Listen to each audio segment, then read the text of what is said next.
Bagi umat muslim, Al-Quran merupakan kitab suci yang di dalamnya memiliki banyak pedoman dan petunjuk, termasuk hal paling misterius yang sulit terjangkau oleh manusia dapat ditemukan dalam Al-Quran. Seperti tempat-tempat misterius berikut yang menyimpan banyak rahasia menakjubkan yang masih sulit dijangkau oleh umat manusia. Lalu, tempat-tempat misterius apa sajakah itu? Selengkapnya kita bahas hal menarik ini di Syafar Official.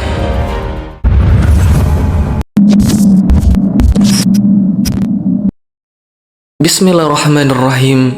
Assalamualaikum warahmatullahi wabarakatuh. Sahabat beriman, Bumi adalah planet ketiga dari matahari yang merupakan planet terpadat dan terbesar kelima dari 8 planet di tata surya. Bumi juga merupakan planet terbesar dari 4 planet kebumian di tata surya yang memiliki luas permukaan 510 juta kilometer persegi. Di sisi lain, karena permukaan bumi yang begitu luas, hingga kini ada banyak tempat rahasia yang belum bisa dieksplorasi oleh umat manusia. Ada banyak alasan mengenai mengapa tempat tersebut belum berhasil dijelajahi oleh manusia. Bisa saja karena terlalu terpencil, suhu yang ekstrim, atau lain sebagainya. Seperti tempat-tempat misterius berikut ini. Pertama, tembok Ya'juj dan Ma'juj. Tembok Ya'juj dan Ma'juj disebutkan dalam Al-Quran dibangun oleh Raja Zulkarnain hingga saat ini masih menjadi misteri terkait keberadaannya. Menurut kabarnya sekitar 50 km di utara Beijing ada sebuah desa di kaki bukit yang bernama Badaling. Dari tempat ini para turis dari berbagai belahan dunia memasuki pintu gerbang tembok besar Cina itu. Saking tingginya, tembok itu disebut-sebut bisa dilihat dari bulan. Akhirnya, banyak orang yang menyangka jika tembok besar Cina adalah yang dibuat oleh Raja Zulkarnain seperti dalam surah Al-Kahfi. Sedangkan yang disebut Ya'juj dan Ma'juj adalah bangsa Mongol Utara yang merusak dan menghancurkan negeri-negeri yang mereka taklukkan. Syekh Hamdi bin Hamzah Abu Zaid, seorang penulis dan peneliti tentang tembok Zulkarnain, meyakini bahwa tembok yang dibangun Raja Zulkarnain adalah tembok besar Cina. Namun sahabat beriman, secara material terlihat perbedaan yang sangat jelas antara tembok yang dibangun Raja Zulkarnain dengan tembok besar Cina. Tembok Cina terbuat dari susunan batu bata, sedangkan dalam Al-Quran disebutkan bahan tembok yang dibangun Raja Zulkarnain terbuat dari tumpukan besi yang dicampur dengan tembaga. Berbeda dengan penjelasan Syekh Hamdi bin Hamzah Abu Zaid Abdullah Yusuf Ali dalam tafsir The Holy Quran, tepatnya di distrik Hisar, sekitar 240 km di sebelah tenggara Bukhara dan celah sempit di antara gunung-gunung batu. Letaknya di jalur utama antara Turkistan ke India. Tempat itu kini bernama Buzgolkhana dalam bahasa Turki, tapi sebelumnya bernama Bab al-Hadid yang semuanya bermakna pintu gerbang besi. Misterius yang kedua adalah Pulau Dajjal dikurung. Dajjal diyakini akan datang menjelang kiamat nanti. Saat ini tak ada yang mengetahui di mana keberadaan Dajjal itu. Banyak yang menyebutkan bahwa Dajjal saat ini masih dikurung di sebuah pulau dan baru akan keluar ketika akhir zaman sudah dekat. Namun, tak ada seorang pun mengetahui pastinya di mana Dajjal itu dikurung. Beberapa pendapat menyatakan bahwa Dajjal dikurung di sebuah pulau bernama Socotra yang terletak di Samudra Hindia. Kepulauan ini terletak 80 km sebelah timur dari tanduk Afrika dan 380 km sebelah selatan Jazirah Arab.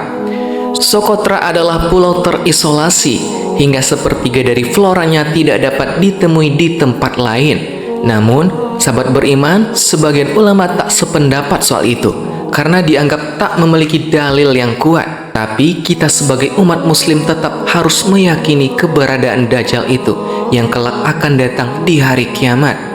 Pendapat lain mengatakan, Tamim Ad-Dari, sahabat Nabi yang telah memeluk Islam dan sebelumnya merupakan pendeta Nasrani, memiliki sebuah kisah terkait kemunculan sosok Dajjal itu.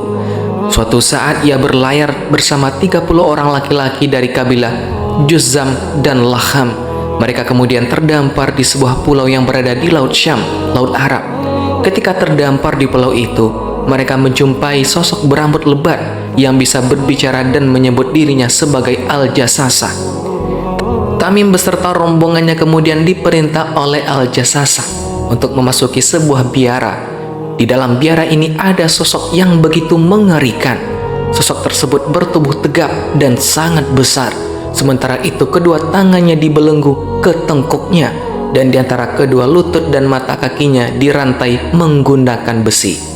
Sahabat beriman, berikut adalah telaga Ainul Hayat atau mata air keabadian. Menurut beberapa ahli tafsir, mengatakan bahwa Ainul Hayat merupakan air kehidupan yang bisa memperpanjang usia umat manusia. Barang siapa yang meminumnya meski hanya seteguk saja, maka akan mendapatkan keabadian hidup. Allah akan menjamin kehidupannya hingga kiamat, kecuali dia memohon kepada Allah untuk dimatikan.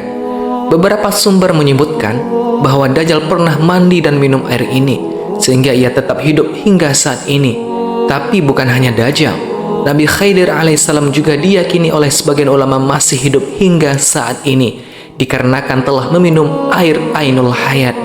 Sejumlah pendapat menyebutkan bahwa telaga Ainul Hayat kini dijaga oleh Nabi Khidir alaihissalam dan berada di Pulau Segitiga Bermuda, yang merupakan salah satu pulau paling misterius di dunia. Selanjutnya adalah kerajaan Nabi Sulaiman. Nabi Sulaiman dikenal nabi yang sangat kaya dan memiliki kekuasaan yang begitu luas. Namun sampai saat ini jejak lokasi keberadaan kerajaannya masih menjadi misteri. Dalam literatur bangsa Yahudi, istana Nabi Sulaiman disebut Solomon Temple. Saat ini istana Nabi Sulaiman sudah tidak ada karena runtuh, kecuali hanya tembok sebelah barat saja yang tersisa dari bangunan kuil atau istana yang masih berdiri. Orang Yahudi menyebut sisa bangunan kuil itu dinamakan tembok ratapan. Sementara dalam riwayat lain, hancurnya istana Nabi Sulaiman itu bukan karena runtuh, tapi diruntuhkan oleh orang Yahudi yang angkuh. Hal itu seperti yang telah disebutkan dalam Al-Quran. Dan telah kami tetapkan terhadap Bani Israel dalam kitab itu, sesungguhnya kamu akan membuat kerusakan di muka bumi ini 2 kali, dan pasti kamu akan menyombongkan diri dengan kesombongan yang besar. Al-Quran Surah Al-Isra ayat 4. Dalam riwayat lain disebutkan bahwa ciri-ciri istana Nabi Sulaiman, pintunya terbuat dari kayu zaitun dan cemara, lantainya terbuat dari kaca dan berlapis emas. Bangunannya pun berwarna-warni seperti biru, hijau, kuning, dan lain sebagainya. Beberapa ahli meyakini bahwa beberapa pondasi istana Nabi Sulaiman berada di Masjidil Al-Aqsa. Namun karena sudah roboh, istana itu tak bisa dibangun kembali. Berdasarkan hal itu, banyak pihak mengatakan bahwa Yahudi sangat berambisi sekali untuk menghancurkan Masjidil Aqsa karena simbol dari istana Nabi Sulaiman sebelumnya. Sahabat beriman, tempat-tempat misterius tadi masih jadi misteri hingga saat ini. Hanya Allah subhanahu ta'ala yang maha mengetahui akan hal itu. Allah berfirman dalam surah Ali Imran ayat 190 yang artinya, sesungguhnya dalam penciptaan langit dan bumi dan pergantian malam dan siang terdapat tanda-tanda kebesaran Allah bagi orang yang berakal. Semoga kita bisa mengambil ibrah dari penjelasan ringkas yang telah kami sampaikan. Wallahu a'lam bissawab. Assalamualaikum warahmatullahi wabarakatuh.